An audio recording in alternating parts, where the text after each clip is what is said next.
یمن میں جو کنگ ہوتے تھے ان کو تبا کہا جاتا تھا، اور جو اس زمانے کا سب سے پہلا کنگ تھا اس کو تبا اول کہتے تھے۔ تبا اول بہت بڑا بادشاہ تھا، مسلمان تو تھا نہیں، ایمان تو لایا نہیں تھا، مگر تبا اول کا پلان یہ تھا کہ اس نے ایک بہت بڑا لشکر بنایا۔ اچھا، اس لشکر میں اس نے پلان یہ کیا کہ اس کے پاس 1,13,000 پیدل چلنے والے تھے اور 1,30,000 کے قریب گھوڑا چلانے والے، گھڑ سوار، horse rider. Try to imagine کتنا بڑا اس کا جلوس تھا، کتنا بڑا لشکر تھا۔ وہ اپنے پورے لشکر کو لے کر اس نے پوری دنیا کو ٹریول کرنے کا پلان کیا۔ اچھا، وہ جس شہر میں جاتا سارے شہر کے لوگ باہر آ جاتے، ڈر بھی جاتے، روب میں بھی آ جاتے کہ اتنا بڑا جلوس لے کر ہی آیا ہے، اس کا استقبال بھی کرتے، اور ہر شہر سے وہ 10 اسکالرز، ان کے 10 علماء اپنے ساتھ لے جاتا۔ اتنا لانگ ٹرپ ہو گیا کہ اس کے پاس 4,000 علماء ہو گئے۔ آپ انڈرسٹینڈ کریں کہ کتنے شہروں میں وہ گیا ہوگا، 4,000 علماء جمع ہو گئے۔ اب وہ ٹریول کرتے کرتے کرتے مکہ پاک پہنچا۔ اچھا، مکے جب وہ انٹر ہوا تو مکے کے لوگوں نے کوئی اس کو رسپیکٹ نہیں دی، کوئی اس کا استقبال نہیں کیا، اور کوئی جناب اس کا کوئی روب بھی نہیں پڑا۔ تو اس نے اپنے وزیروں کو بلایا کہ یہ کیسے لوگ ہیں، یہ شہر کیسا شہر ہے، نو بڈی کوئی استقبال بھی نہیں ہوا، کوئی ہمارا روب بھی نہیں ہے، کوئی دبدبہ بھی نہیں ہے، ٹیک کیئر بھی نہیں کیا انہوں نے ہمیں۔ تو اس کے وزیروں نے بتایا کہ بات یہ ہے کہ یہ مکے والے جو ہے نا، ان کے پاس ایک بہت کمال کی عمارت ہے جس کو یہ کعبہ کہتے ہیں، اور یہ کعبے کا طواف کرتے ہیں۔ کعبے میں انہوں نے بت رکھے ہوئے ہیں۔ آپ کو یاد ہوگا کہ نبی پاک کی آمد سے پہلے کعبے میں تو بت تھے، تو یہ کعبے کی رسپیکٹ کرتے ہیں، باقی کسی کو گھاس واس نہیں ڈالتے۔ تو بڑا کرو فر والا کنگ تھا، اتنا بڑا لشکر تھا، اس نے کہتا اچھا ایسی بات ہے تو میں کعبے کو ہی گرا دیتا ہوں، کعبہ ہی ڈیمولش ہو جائے گا تو یہ کس کا طواف کریں گے، پھر یہ سب میرے پاس آ جائیں گے۔ تو اس نے ابھی پلاننگ کی، صرف سوچا، رات اس کے سر میں سیویئر پین شروع ہو گیا، خطرناک قسم کا درد سر۔ اس کی آنکھوں سے، اس کے کان سے اور اس کے ناک سے پانی نکلنے لگا، اور وہ اتنا بدبودار پانی تھا کہ کوئی قریب بھی نہ بیٹھ سکے، اتنا پریشان۔ اچھا، لشکر میں ڈاکٹر بھی تھے، ڈاکٹر بلائے گئے، طبیب آئے، بڑے بڑے علاج کیے، کوئی فرق نہ پڑے، 2-3 دن نکل گئے، تکلیف ختم ہی نہ ہو۔ تو ایک جو ڈاکٹر تھا، جو سب سے بڑا ڈاکٹر تھا، اس نے کہا دیکھیں یہ معاملہ جو ہے نا، مجھے آپ کی بیماری کا نہیں لگ رہا، یہ کوئی آسمانی معاملہ ہے، آپ کسی عالم سے پوچھیے۔ تو انہوں نے اپنے لشکر میں جو سب سے بڑے عالم تھے ان کو بلایا کہ آپ چیک کریں معاملہ کیا ہے۔ تو انہوں نے کہا یہ بتاؤ کہ تم نے کوئی غلط خیال تو نہیں کیا اس شہر کے بارے میں، یہاں کے رہنے والوں کے بارے میں؟ اس نے کہا ہاں، میں نے تو پلان کیا تھا کہ کعبہ گرا دوں گا، یہاں کے مردوں کو قتل کر دوں گا، عورتوں اور بچوں کو قیدی بنا لوں گا۔ تو ان عالم دین نے کہا کہ نہیں، تم نے غلط کیا، تمہیں نہیں پتا کہ یہ کعبہ کیا ہے، اس کا مالک وہ خالق ہے، وہ مالک ہے کہ اگر اس کے بارے میں، کعبے کے بارے میں نیگیٹو سوچو گے تو برباد ہو جاؤ گے، فوراً توبہ کر لو ورنہ تم خود ہی برباد ہو جاؤ گے۔ کہا اچھا ایسی بات ہے۔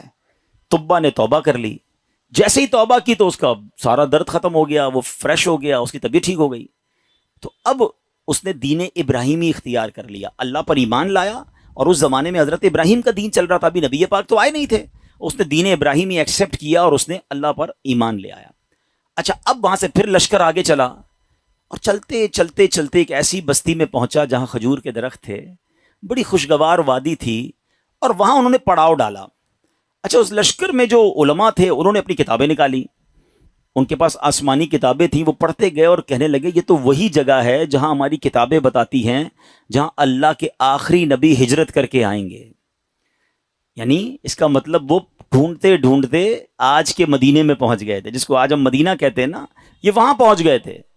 تو 400 علماء نے کہا کہ بھائی ہم تو یہ جگہ چھوڑ کے نہیں جائیں گے، پتہ نہیں کب نبی پاک آ جائیں، اب ہم نے یہیں ٹھہرنا ہے، اگر تبا رہنے دے گا تو ٹھیک ہے، بے شک ہماری بوٹی بوٹی کر دے، ہم نے یہ شہر چھوڑ کے نہیں جانا۔ اطلاع تبا کو بھی مل گئی، تبا نے بلایا علماء کو کہ کیا مسئلہ ہے؟ تو کہا دیکھیں حضرت، ہم نے اپنی کتابوں میں پڑھا ہے، ہمارا حساب کتاب بتاتا ہے کہ اللہ کے آخری نبی اسی بستی میں آئیں گے، ہم اس بستی کو چھوڑ کے نہیں جائیں گے، ہم ان کے خادم بن کر رہیں گے، ان کے امتی بنیں گے، ان پر ایمان لائیں گے۔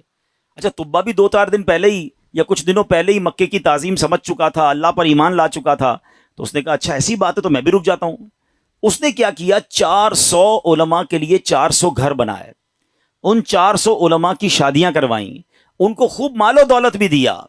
1 سال تبا خود بھی وہیں رہا، 1 سال کے بعد دیکھا کہ نبی پاک تو نہیں آئے، تو ابو طبا نے ایک کمال کا خط لکھا. سنیے گا پیارے اسلامی بھائیو, یہ دنیا کا انوکھا خط ہے کہ اس کے لیے لکھا جا رہا ہے جو ابھی دنیا میں آئے نہیں ہیں. اور کس عشق والی زبان میں طبا بادشاہ نے وہ خط لکھا.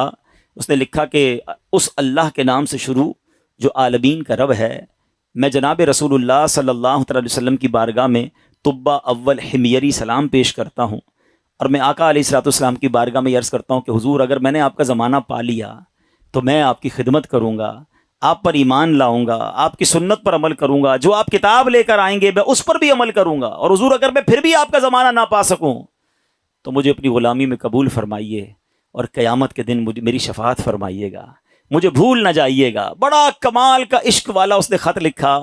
اس خط کو اس نے سیل کیا گولڈن اسٹیمپ لگا کے. اچھا, ایک اور مکان بنایا اس نے, اور جو اس وقت کے سب سے بڑے عالم تھے ان کو وہ لیٹر بھی دیا, اور کہا جب آپ نبی پاک سے اگر آپ کی ملاقات ہو جائے نا تو میرا خط انہیں دیجیے گا, یہ مکان بھی انہیں گفٹ کر دیجیے گا, اور اگر نہ ہو تو آپ اپنے بچے کو کہیے گا, آپ کا انتقال ہونے لگے تو اس کو یہ لیٹر دیجیے گا, اس کو کہیے گا وہ اپنی اولاد کو دے, تاکہ کسی طرح یہ خط جناب آخری نبی صلی اللہ تعالی علیہ وسلم تک پہنچ جائے. یہ کیسا عشق ہے. اب ذرا سنیے گا. طبا اول حمیری کا بعد میں وہ مدینے سے آگے گیا اور جا کے اس کا انتقال ہو گیا. آفٹر 1000 years, 1000 سال بعد 12 ربیع الاول والے دن مکہ مکرمہ میں نبی پاک کی ولادت ہوتی ہے, آقا کی تشریف آوری ہوتی ہے. نبی پاک 53 سال مکے میں گزارتے ہیں, اور اس دوران حضرت مصعب بن عمیر صحابی رسول ہیں, ان کو پیارے آقا مدینے بھیجتے ہیں کہ وہاں جا کے اسلام کی دعوت دو. مدینے میں تو فوراً اسلام پھیلنا شروع ہو گیا. علماء کہتے ہیں جو اتنی تیزی سے اسلام مدینے میں پھیلا نا, اس کی بڑی وجہ یہ تھی جو یہ انصار صحابہ تھے نا. مدینے والوں کو کیا کہتے ہیں؟ انصار. مکے والوں کو کیا کہتے ہیں؟ مہاجرین. تو جو انصار تھے نا یہ سارے انہی 400 علماء کی اولاد میں سے تھے. They were waiting from last 1000 years for رسول پاک علیہ الصلوۃ والسلام. یہ تو 1000 سال سے انتظار کر رہے تھے. جیسے ہی حضرت مصعب بن عمیر پہنچے, دیگر مبلغین پہنچے, اللہ کے رسول کی باتیں بتائیں, اسلام کی باتیں بتائیں, دھڑا دھڑ لوگ اسلام قبول کرنے لگ گئے. اچھا, اب قبیلے کے لوگ بیٹھے کہ آخری نبی تو آ گئے ہیں مکے میں, ہمارے پاس ایک لیٹر ہے, اب وہ پہنچانا ہے انہیں. انہوں نے مشورہ کر کے, ایک صحابی تھے ان کا نام تھا حضرت ابو لیلہ انصاری رحمت رضی اللہ تعالیٰ عنہ, ان کو کہا کہ آپ جائیے, جا کے مکے میں نبی پاک کو یہ خط دے کر آئیے. ان صحابی نے ٹریول کیا. جب وہ ٹریول کر کے جانے لگے تو ان کو کسی نے بتایا کہ نبی پاک مکے سے پہلے ایک وادی میں بیٹھے ہیں, صحابہ کرام کے ساتھ جلوہ فرما ہے. اچھا, انہوں نے نبی پاک کو نہیں دیکھا, نبی پاک نے انہیں نہیں دیکھا. سوشل میڈیا کا زمانہ تو تھا نہیں نا کہ کسی طریقے سے دیکھ لیتے. اچھا, یہ گئے اس دربار میں, جیسے ہی داخل ہوئے کمرے میں, نبی پاک صحابہ کے ساتھ بیٹھے ہیں, وہ کمرے میں داخل ہوئے, پیارے آقا فرماتے انتا ابو لیلہ, تم ابو لیلہ ہو. وہ شاکڈ ہو گئے کہ میرا نام کیسے ان کو پتہ چل گیا. کہ جی یا رسول اللہ, میرا نام ہی ابو لیلہ ہے. فرمایا تمہارے پاس میری ایک امانت ہوگی, مجھے وہ خط دے دو. ایک بار اور حیران ہو گئے کہ رسول اللہ صلی اللہ علیہ وسلم کو نے بتایا نہیں, پہلے ان کو پتا ہے.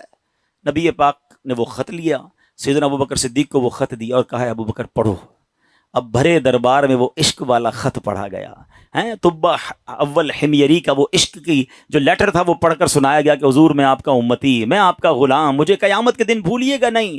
اگر آپ کا زمانہ پایا تو آپ کی خدمت کروں گا, زمانہ نہ پا سکا تو پھر بھی میں آپ کا غلام ہوں. اللہ اکبر. نبی پاک نے بھی خط سنا نا تو پتہ کیا فرمایا؟ مرحباً اخ الصالح, مرحباً اخ الصالح, میرے نیک بھائی کو مرحبا ہو, نیک بھائی کو مرحبا ہو. امیر پیارے آقا علیہ الصلوۃ والسلام نے اس بادشاہ کو نیک بھائی کہہ کر پکارا.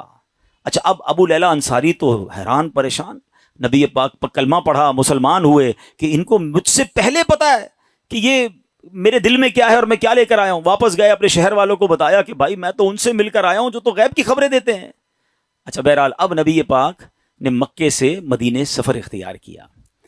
اچھا, مدینے والوں کو انتظار تو بڑا تھا کہ پیارے آقا مدینے آئیں گے. اچھا, نارملی 7 days کا ٹریول ہوتا تھا. اگر مکے سے کوئی اونٹوں پر یا گھوڑوں پر نکلتا تھا نا, it's take almost 7 days to travel. اب آج کل تو ہم 4 گھنٹے میں پہنچ جاتے ہیں, بڑے اچھے روڈ بن گئے ہیں.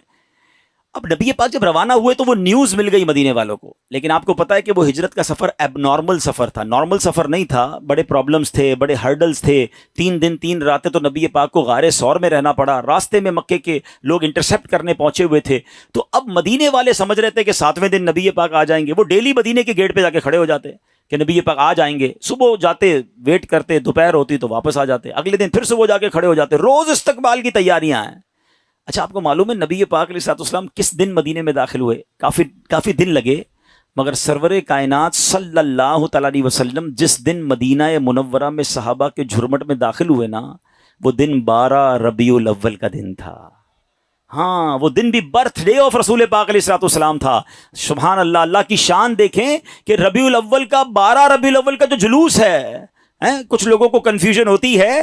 اللہ اکبر، میرے آقا جو مدینے میں داخل ہوئے تو صحابہ بھی ہیں اور خود پیارے آقا بھی ہیں، بلکہ ایک صحابی کہتے ہیں حضور بغیر پرچم کے کیسے داخل ہوں گے؟ آپ جا رہے ہیں تو شان و شوکت کے ساتھ داخل ہونا ہے۔ اپنا امامہ اتارا، تلوار پہ لگایا، اسے پرچم بنایا، اور جب مدینے میں داخل ہوئے تو ہر طرف سے صدائیں ہیں مرحبا یا رسول اللہ۔ بچیاں تیار ہو کر آئی ہیں، بچے تیار ہو کر آئے ہیں۔ عرب کے لوگوں کا دستور تھا جب کوئی بڑا ایونٹ ہوتا تھا وہ اپنا مخصوص لباس پہنتے تھے، اپنی تلواریں لگاتے تھے، بلکہ اب بھی اگر آپ دیکھیں ان کے تہواروں میں ان کے لباس الگ ہوتے ہیں، وہ سب اپنے اس لیول کے لباس پہن کر کھڑے تھے، کیونکہ آج ان کے لیے عید کا دن تھا۔ اور سبحان اللہ، اس وقت بنو نجار کی بچیوں نے سرور کائنات صلی اللہ تعالی علیہ وسلم کا جو استقبال کیا، جس نغمے کو گنگنا کر، جس نعت کو پڑھ کر انہوں نے استقبال کیا، آج بھی مکے مدینے چلے جائیں، کیسٹ کی دکانوں پر جائیں، بلکہ دنیا کے کسی کونے میں جائیں، یہ نعت عربی ہوں، عجمی ہوں، افریقن ہوں یا امریکن ہوں، سرکار کی یہ نعت دنیا بھر میں پڑھی جاتی ہے۔ اور وہ ان بچیوں نے یہ نعت پڑھی تھی جو آج سیرت کی کتابوں میں بھی لکھی ہیں۔ اور انہوں نے استقبال کیسے کیا تھا؟ وہ الفاظ کیا تھے؟ وہ الفاظ تھے طلع البدر علینا من ثنیات الوداع وجب شکر علینا ما دعا للہ لا۔ کیا کہتی ہیں ہم پر؟ چاند طلوع ہو گیا ہے، طلع البدر علینا، 14ویں رات کا چاند طلوع ہو گیا ہے۔ کہاں پر؟ سنیت الوداع کی گھاٹی میں، جس جگہ یہ استقبال ہوا نا اس علاقے کو سنیت الوداع کہتے ہیں۔ اور وجب الشکر علینا، ہم پر واجب ہو گیا ہے اللہ کا شکر ادا کرنا۔ ما دعا للہ دعا، جب تک لوگ اللہ کے لیے دعوت دیتے رہیں گے، یعنی قیامت تک ہم پر اب یہ شکر اللہ کا واجب ہو گیا کہ نبی پاک ہمارے مدینے آ گئے ہیں۔ آپ کو پتا ہے مدینے کے رنگ کیسے بدلا، مدینے کی تقدیر کیسے بدلی؟ مدینہ پہلے یثرب کہلاتا تھا، وہاں کی آب و ہوا میں بیماریاں تھیں، جو جاتا بیمار ہو جاتا تھا۔ اللہ اکبر، مصطفیٰ کریم کے قدم تو کیا لگے، مدینے کے غبار میں بھی شفا ہو گیا ہے۔ اب تو بیمار کو کہتے ہیں ٹھیک ہونا ہے تو مدینے ہو آؤ، ہیں جب سے قدم لگے ہیں رسالت مآب کے، جب سے قدم لگے ہیں رسالت مآب کے، جنت بنا ہوا ہے مدینہ حضور کا۔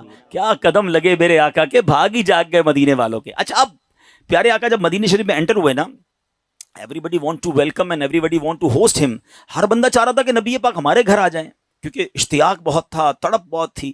تو نبی پاک نے فرمایا کہ میری جو اونٹنی ہے نا یہ اللہ کے حکم سے بندھی ہوئی ہے، یہ جدھر جا کے رکے گی ادھر جا کر ہی میں نے رہنا ہے۔ اچھا اب ذرا تصور کیجئے، امیجن کیجئے کہ وہ اونٹنی مدینے کی گلیوں میں گھوم رہی ہوگی اور ہر صحابی یہ امیجن کر رہا ہو کاش میرے دروازے پر رک جائے، کاش میرے دروازے پر رک جائے، مگر بھاگ کس کے جاگے؟ سیدنا ابو ایوب انصاری رضی اللہ تعالیٰ عنہ، کہ وہ اونٹنی جو ہے ان کے دروازے پر جا کے رکی۔ اچھا اب ایک اور امیزنگ بات شاید بہت ساروں کو پہلی بار پتہ چلے گی، حضرت ابو ایوب انصاری رضی اللہ تعالیٰ عنہ کا ایک لقب ہے، ہم سب کہتے ہیں میزبان رسول، ٹھیک ہے نا، لیکن شاید لوگوں کو نہیں پتا کہ حضرت ابو ایوب انصاری اسی عالم دین کی اولاد سے ہیں کہ جن کو طبہ اول نے لیٹر دیا تھا، جو سب سے بڑے عالم تھے نا، یہ انہی کی اولاد میں سے ہیں۔ اور حضرت ابو ایوب انصاری اسی گھر میں رہتے تھے جو گھر طبہ نے نبی پاک کے لیے گفٹ کے طور پر بنایا تھا۔ گویا مطلب یہ بنا کہ یہ گھر نبی پاک کا ہی تھا، حضرت ابو ایوب انصاری اس کو ٹیک کیئر کر رہے تھے۔ آقا کسی کے مہمان نہ بنے، بلکہ سچی بات یہ ہے کہ میزبان نبی پاک تھے، مہمان ابو ایوب انصاری تھے۔ اور یہ کیسے ہو سکتا ہے کہ نبی پاک جن کے صدقے یہ کائنات بنی ہے؟ امام عشق و محبت اعلیٰ حضرت بڑا کمال کا شعر لکھتے ہیں، آپ فرماتے حضور یہ کائنات جب آپ کے لیے بنی ہے، آپ کی وجہ سے بنی ہے، تو پھر سارا زمانہ تو اس میں مہمان ہوا نا، اصل میزبان تو آپ ہیں۔ آپ کہتے ہیں آسمان خان زمین خان زمانہ مہمان، آسمان خان زمین خان زمانہ مہمان، صاحب خان نالا کب کس کا ہے تیرا تیرا صاحب خواہ، نالا کب کس کا ہے تیرا۔ اب یہ عشق والی داستان سیکھنے کو کیا مل رہا ہے کہ یہ شان ہے میرے مصطفیٰ کی کہ دنیا میں آئے نہیں ہیں مگر چاہنے والے موجود ہیں، دیوانے موجود ہیں، سرکار پر سب کچھ نچھاور کرنے والے موجود ہیں۔ جبھی تو شاعر کہتے ہیں ایک میں ہی نہیں ان پر قربان زمانہ ہے، جو رب دو عالم کا محبوب یگانہ۔